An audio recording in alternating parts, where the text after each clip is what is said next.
సంగీత స్వరాల పరికే మెట్లు, ఇంకా అద్భుతమైన నానోటెక్నాలజీతో కూడిన అని మనం ఈరోజు దర్శించున్నాం. అదే ధారాసురం.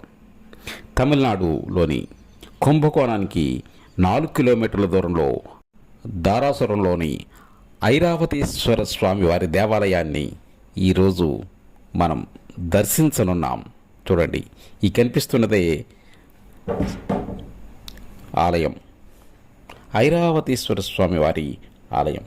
ఈ ఆలయంలోకి మనం ప్రవేశిస్తూ ఉంటే ఇక్కడ ఆలయం భూమికి దిగువగా ఉంటుంది. ఇది మొదటి ప్రాకారం గోపురం పడిపోయింది. అయితే ఇప్పుడు రెండో ప్రాకారానికి మొదటి ప్రాకారానికి మధ్యలో ఈ లోపలికి మనకి ఇక్కడ ఒక 2 రకాలైన మండపాలు మనకి ఇక్కడ అద్భుతంగా కనిపిస్తూ ఉంటాయి. ఏంటంటే, ఒకటి నంది మండపం, ఆ రెండవది మనకు కనిపించేది బలిపీఠం.